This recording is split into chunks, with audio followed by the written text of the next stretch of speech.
Est-ce que vous croyez que cette vie de couple est possible? Oui, mais pas par moi, par Christ qui vit en moi. Dieu n'est pas accessoire, il est central. C'est pour ça que c'est si important. L'adoration, ça garde Dieu au centre, ça garde l'attention là où il doit être et qui vit à travers moi. Et lorsqu'un couple vit ça, il va vivre réellement l'unité de l'adoration.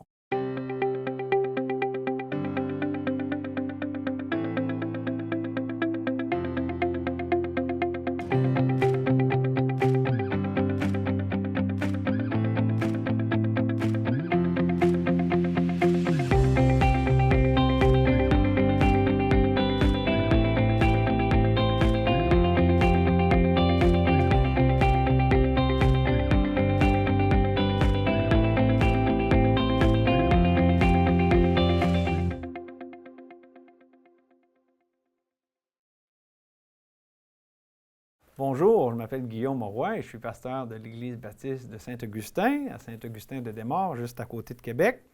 Et je suis maintenant rendu au 4e message de la série sur les couples sous l'angle de l'adoration.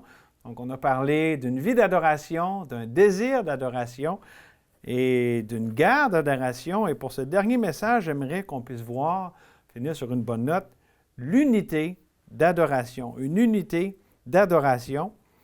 Et j'aimerais commencer en lisant un assez long passage des Écritures dans Éphésiens 5, à partir du verset 18 jusqu'à la fin. « Ne vous enivrez pas de vin, c'est de la débauche. Soyez au contraire remplis de l'Esprit. Entretenez-vous par des psaumes, par des hymnes, par des cantiques spirituels, chantant et célébrant de tout votre cœur les louanges du Seigneur. Rendez continuellement grâce à Dieu le Père pour toutes choses, au nom de notre Seigneur Jésus-Christ, vous soumettant les uns aux autres dans la crainte de Christ. Femmes, que chacune soit soumise à son mari comme au Seigneur, car le mari est le chef de la femme, comme Christ est le chef de l'Église, qui est son corps, et dont il est le Sauveur. Or, de même que l'Église est soumise à Christ, les femmes aussi doivent l'être à leur mari en toutes choses. Mari, que chacun aime sa femme, comme Christ a aimé l'Église, et s'est livré lui-même pour elle, afin de la sanctifier en la purifiant et en la lavant par l'eau de la parole, pour faire paraître devant lui cette Église glorieuse, sans tache ni ride, sans rien de semblable, mais sainte et irréprochable. C'est ainsi que le mari doit aimer sa femme comme son propre corps. Celui qui aime sa femme s'aime lui-même, car jamais personne n'a haï sa propre chair, mais il la nourrit et en prend soin, comme Christ le fait pour l'Église. Parce que nous sommes membres de son corps, c'est pourquoi l'homme quittera son père et sa mère, s'attachera à sa femme, et les deux deviendront une seule chair. Ce mystère est grand. Je dis cela par rapport à Christ et à l'Église. Du reste, que chacun de vous aime sa femme comme lui-même et que la femme respecte son mari. Une unité d'adoration.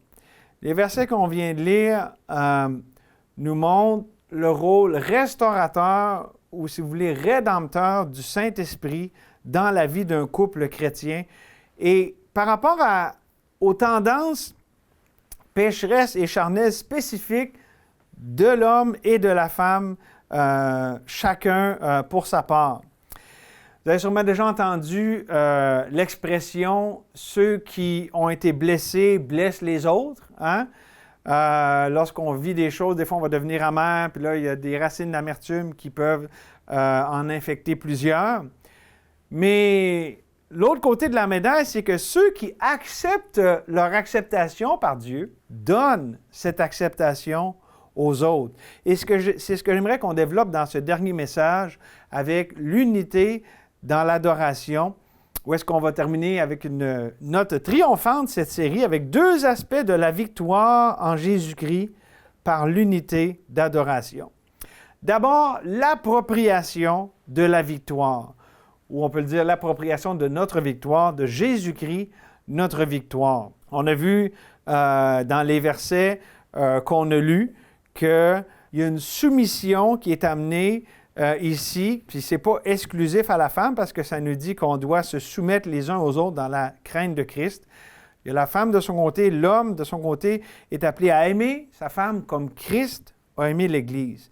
J'aimerais qu'on puisse remarquer que ces versets nous montrent la restauration spécifique qu'il y a pour chacune des tendances pécheresses ou charnelles, autant chez l'homme que chez la femme. Et ça, c'est tellement important dans une dynamique de couple. Par exemple, bon, puis ça, c'est pas populaire à parler de nos jours, mais ici, on parle de la soumission de la femme. Et comme je disais, c'est pas exclusif à la femme. On est appelé à tous se soumettre les uns les autres, mais dans le couple, Dieu appelle la femme à se soumettre à son mari. Et ça, c'est la restauration par rapport à ce qu'on voit dans la Genèse. Lorsque la chute est arrivée, on peut lire dans Genèse 3,16 que Dieu a dit à la femme, j'augmenterai les souffrances de tes grossesses, tu enfanteras avec douleur et tes désirs se porteront vers ton mari. Et ça, ici, c'est pas l'idée, je te désire, tu es tellement beau. Non, c'est plutôt ici, puis je ne vais pas être trop technique avec la langue originale hébreu ici, mais c'est, tu vas désirer contrôler. Tu vas désirer contrôler ton mari. C'est vraiment ça ici le sens du texte. Et donc, c'est la tendance depuis la chute. Et donc, Dieu restaure ça en amenant cette soumission joyeuse et volontaire. Une femme chrétienne a le désir de se soumettre à son mari comme au Seigneur. Pas par contrainte, pas avec violence, mais d'un cœur volontaire et joyeux. Pas sans lutte et pas sans anicroche, évidemment, mais ça fait partie de ce que Dieu restaure. Ça tombait à la chute, Dieu le restaure en Jésus-Christ. Pour ce qui est de l'homme maintenant, la Bible nous dit, c'est très clair, d'aimer nos femmes comme Christ a aimé l'Église, c'est-à-dire d'un amour sacrificiel. Et ça restaure cette tendance, ici ça nous dit dans Genèse 3, à la fin du verset 16, « Mais lui, donc le mari, dominera sur toi. » Une domination égoïste, une domination qui ne pense qu'à lui-même, de mettre la femme sous son contrôle. Et la rédemption en Jésus-Christ défait ça en faisant de l'homme quelqu'un qui aime de façon sacrificielle et justement qui se donne pour sa femme, volontairement comme Christ s'est donné pour l'Église.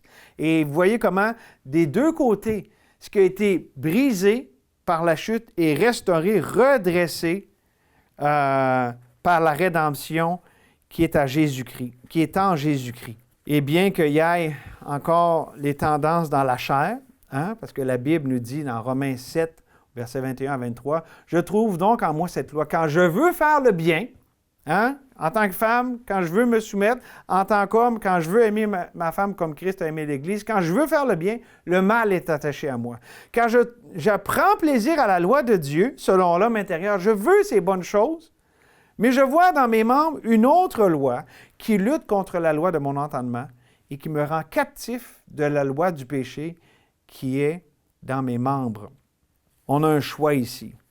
Qu'est-ce que je vais faire avec ces tendances-là de ma chair? Est-ce que je vais y céder ou je vais m'approprier la victoire qui est en Jésus-Christ?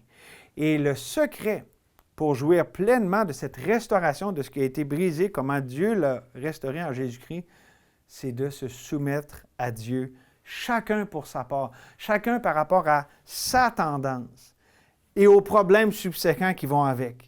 Pas essayer de changer l'autre, mais laisser Dieu me changer. Et ça va permettre, si on se soumet comme ça à Dieu, ça va permettre qu'on puisse résister au diable et il va fuir loin de nous. Parce que le jeu du diable et de la chair, qui est de connivence avec le diable, c'est de se fixer sur le problème des autres, de voir l'autre comme étant la source du problème, puis nous minimiser les nôtres. Ça, c'est le jeu du diable. Et c'est en opposition directe à avoir les regards sur Jésus, le chef et le consommateur de notre foi. Évidemment, ça va empoisonner notre vie de couple. C'est un piège. Par exemple, et c'est vraiment Satan qui va nous amener à tomber dans ce piège. Par exemple, avec le manque de pardon, comment c'est important dans une vie de couple de vivre le pardon. Sinon, ça donne accès au diable. Écoutez 2 Corinthiens, chapitre 2, versets 10 et 11. « Or, à qui vous pardonnez, je pardonne aussi. Et ce que j'ai pardonné, si j'ai pardonné quelque chose, c'est à cause de vous en présence de Christ, afin de ne pas laisser à Satan l'avantage sur nous, car nous n'ignorons pas ses desseins. » lorsque on refuse de pardonner, on donne l'avantage à Satan. On le laisse accomplir ses desseins. Même chose avec la colère. Si vous vous mettez en colère, ne péchez point, que le soleil ne se couche pas sur votre colère et ne donnez pas accès au diable. Éphésiens 4, 26 et 27. L'appropriation de la victoire, ça commence par justement se soumettre à Dieu, chacun pour sa part, et le laisser travailler dans notre vie pour que lui accomplisse ses plans, pour que nous puissions vivre sa délivrance personnellement. Et ça, là-dessus, si vous dites « Ah, mais c'est donc bien un grand fardeau », en fait, ce n'est pas le but de Dieu que ce soit un fardeau. La Bible nous dit dans Éphésiens au chapitre 6, les versets 6 et 7, « Sachant que notre vieil homme a été crucifié avec Christ, afin que le corps du péché soit réduit à l'impuissance, pour que nous ne soyons plus esclaves du péché, car celui qui est mort est libre du péché. » Donc, je suis mort à ces tendances pécheresses, à ce désir de contrôler, à ces peurs. Et maintenant, Dieu m'appelle à vivre à la lumière du fait que je suis mort à ces choses. De m'approprier sa victoire, dire, c'est plus ce que je suis maintenant. Je ne suis plus un control freak. Je ne suis plus quelqu'un qui veut fuir lorsque des choses... Non, ça, c'est ce que j'étais avant de connaître Christ. Maintenant, je suis une nouvelle création en Jésus-Christ. Et si j'ai ces tendances qui viennent, c'est dans ma chair. Parce que dans ma chair, il n'y a rien de bon. Hein? La chair ne peut pas plaire à Dieu. Mais lorsque... de plus en plus, je me confie en Dieu, que j'apprends à marcher par la foi et de ne pas vivre à la lumière de ce que j'étais ou de mes tendances qui veulent refaire surface, mais que je vis à la lumière de ce que Dieu a fait de moi. Mais de plus en plus, je vais m'approprier cette victoire qui est en Jésus-Christ. Autrement dit, c'est refuser de vivre dans le mensonge, de dire « Ah, j'ai toujours été comme ça. Ah, dans la famille, c'est comme ça, puis je suis quelqu'un comme ça. » Non, ça, c'est donner notre identité avec ce que nous, on fait, avec ce qu'on a fait. Non, plutôt, trouver notre identité dans ce que Dieu a fait de nous, c'est dire, oui, j'étais comme ça, mais Dieu a fait de moi quelqu'un de nouveau. C'est plus que je suis mort à ces choses et je suis maintenant vivant en Jésus-Christ. Et donc, j'ai le choix, trouver mon identité dans ce que je fais ou ce que j'ai fait dans le passé, ou dans ce que Dieu a fait de moi et qu'il continue de faire en moi. La première façon, c'est l'orgueil, c'est l'incrédulité, ça l'amène à l'esclavage et c'est la disposition d'esprit qu'on retrouve dans Jacques au chapitre 3, versets 13 à 16. Lequel d'entre vous est sage et intelligent, qu'il montre ses œuvres par une bonne conduite avec la douceur de la sagesse. Mais si vous avez dans votre cœur un zèle amer et un esprit de dispute, ne vous glorifiez pas et ne mentez pas contre la vérité. Cette sagesse n'est point celle qui vient d'en haut, mais elle est terrestre, charnelle, diabolique. Car là où il y a un zèle amer et un esprit de dispute, il y a du désordre et toutes sortes de mauvaises actions. Ça, ce n'est pas s'approprier la victoire, ça, c'est s'en éloigner. Mais lorsque dans l'humilité et la foi, je m'approprie la liberté de l'esprit en Jésus-Christ, voici ce que je vais porter comme fruit. C'est les versets qui suivent dans Jacques 3, versets 17 et 18. La sagesse d'en haut, et Jésus est la sagesse d'en haut, est premièrement pure, ensuite pacifique, modérée, conciliante, pleine de miséricorde et de bons fruits, exempte de duplicité et d'hypocrisie. Le fruit de la justice est semé dans la paix par ceux qui recherchent la paix. Et donc, sous quelle perspective est-ce que tu vis? Sous quelle sagesse est-ce que tu vis? Qu'est-ce qui te propulse, te motive dans ta vie? Un zèle amer, un esprit de dispute ou cette sagesse d'en haut qui porte du bon fruit paisible? Et tu as le choix. Vivre à la lumière de ce que Dieu a fait de toi ou de ce que tu fais ou que tu as toujours fait. C'est là le combat. Et la Bible nous dit que les armes avec lesquelles nous combattons ne sont pas charnelles, mais sont puissantes par la vertu de Dieu, par sa puissance, par sa grâce. Et ça, c'est comme ça qu'on s'approprie la victoire de Dieu en combattant avec ses armes, non pas celles qu'on s'est toujours servi avec la chair. Ça m'amène au deuxième point pour notre message aujourd'hui sur l'unité d'adoration. non seulement l'appropriation de la victoire, oh, mais dans un couple, ce qui est merveilleux, c'est qu'on peut vivre dans la croissance dans la victoire. La croissance dans la victoire. Et je voulais encore là un passage que j'aime tellement dans les Écritures, un peu plus long, Colossiens 3, versets 12 à 17. Ainsi donc, comme des élus de Dieu, saints et bien-aimés, revêtez-vous de sentiments de compassion, de bonté, d'humilité, de douceur, de patience. Supportez-vous les uns les autres. Et si l'un a sujet de se plaindre de l'autre, pardonnez-vous réciproquement. De même que Christ vous a pardonné, pardonnez-vous aussi. Mais par-dessus toutes ces choses, revêtez-vous de l'amour qui est le lien de la perfection. Et que la paix de Christ, à laquelle vous avez été appelés pour former un seul corps, règne dans vos cœurs. Et soyez reconnaissants. Que la parole de Christ demeure en vous dans toute sa richesse. Instruisez-vous et exhortez-vous les uns les autres en toute sagesse, par des psaumes, par des hymnes, par des cantiques spirituels, chantant à Dieu dans vos cœurs en vertu de la grâce. Et quoi que vous fassiez, en parole ou en œuvre, faites tout au nom du Seigneur Jésus, en rendant par lui des actions de grâce à Dieu le Père. Ce qu'on vient de lire là, c'est la description de la vie chrétienne normale, celle à laquelle tout couple chrétien est convié par Dieu lui-même. Est-ce que vous croyez que cette vie de couple est possible? Est-ce qu'un standard aussi haut peut être atteint? Oui, mais pas par moi, mais par Christ qui vit en moi. Et c'est ça tout le point.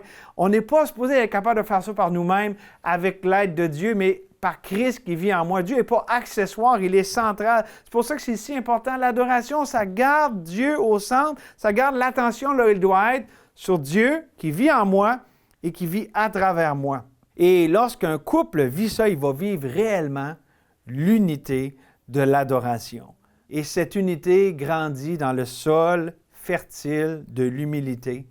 Et j'ai retenu à ce sujet-là Philippiens 2, les 4 premiers versets, c'est tellement beau. S'il y a donc quelque consolation en Christ, s'il y a quelque soulagement dans l'amour, s'il y a quelque communion d'esprit, s'il y a quelque compassion et quelque miséricorde, rendez ma joie parfaite, ayant un même sentiment, un même amour, une même âme, une même pensée.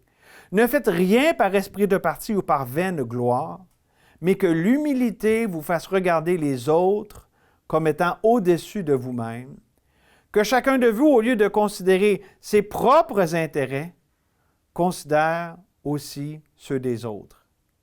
Quel beau passage des Écritures. J'aime tellement Philippiens, mais ce passage, j'aime beaucoup Philippiens 2. Et après, ça nous parle de Jésus. Bon, je ne vais pas digresser ici. Mais ici, on voit vraiment, dans les versets que j'ai lus, un frappant contraste qui est décrit ici avec l'humilité. Un contraste avec une vie de peur, une vie de contrôle, d'hypocrisie, que la chair essaye de vivre. Mais Dieu a tellement mieux pour nous autres. Dieu a tellement mieux qu'une vie dans la peur, dans le contrôle, dans l'hypocrisie. En fait, pour vivre la croissance dans la victoire, on est appelé par Dieu à cultiver une atmosphère spirituelle, une culture maritale, une culture de couple et de famille où nous sommes libres. Libres de pardonner, libres d'être vrais, libres d'être faibles, de faire des erreurs, libres de s'humilier et d'être humiliés aussi, libres d'aimer même quand c'est impossible d'aimer humainement. Et je dirais que cette liberté, elle doit être vécue sans avoir toute l'idée de se sermonner les uns les autres à la sauce chrétienne, mais plutôt en apprenant à recevoir la faiblesse de l'autre, ses échecs, ses péchés, en y invitant Jésus. Des fois, on ne sait pas quoi faire. Quand l'autre, il y a un problème, il y a une situation, des fois, on est tous mal à l'aise. L'autre nous aimerait avec sa faiblesse, puis des fois, on parle où est-ce qu'on n'aurait pas dû parler. Vous savez quoi? La formule gagnante, invitez Dieu en plein milieu de ce que vous vivez là. Des fois, on n'a pas besoin de dire grand-chose, mais est-ce qu'on invite Dieu au milieu de ça? Je ne sais pas quoi faire, je ne sais pas où commencer, je ne sais pas où ça nous mène, mais je veux que Dieu s'implique pleinement là-dedans.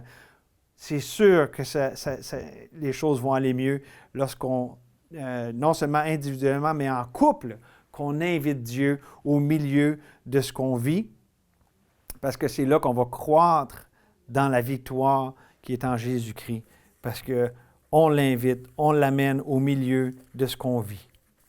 C'est tellement mieux que le rejet qu'on va vivre par la chair, par l'hostilité mutuelle qu'on peut avoir. Parce que oui, cette liberté peut être un prétexte pour les œuvres de la chair. Je vous lis à ce sujet-là, Galates au chapitre 5.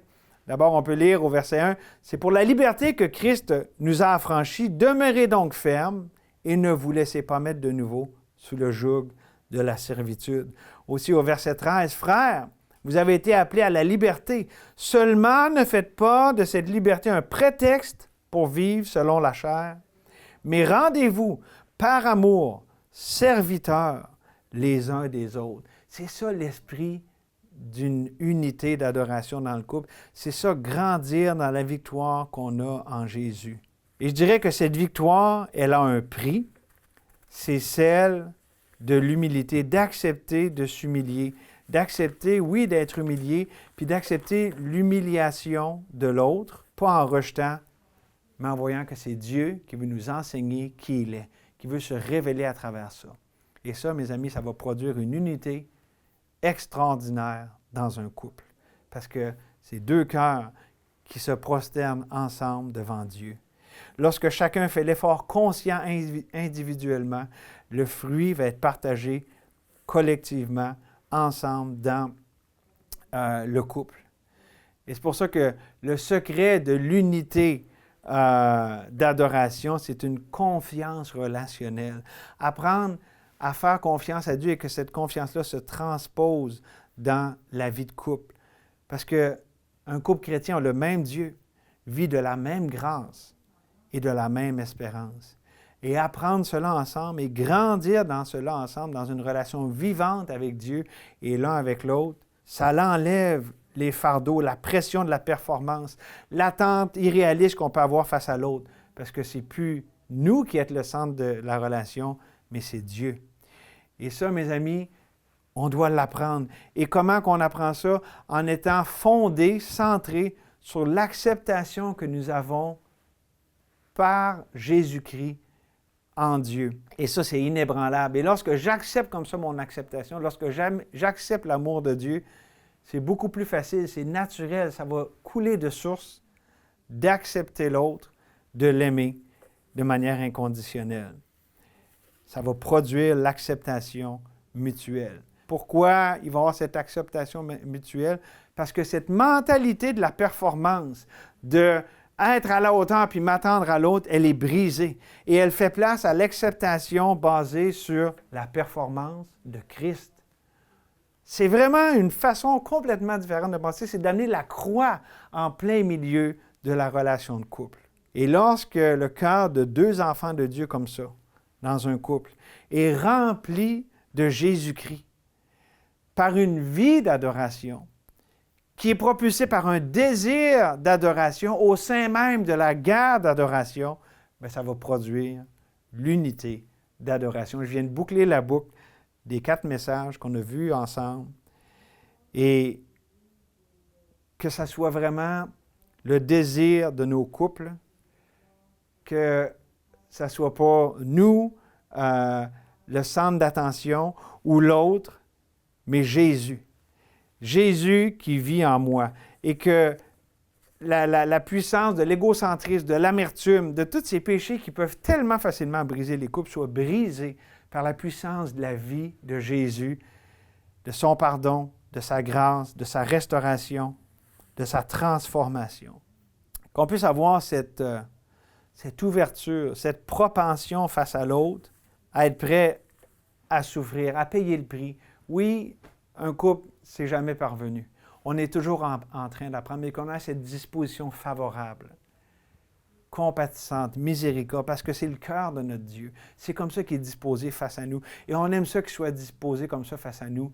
Et l'amour de Christ nous presse à aussi avoir cette disposition-là face à l'autre.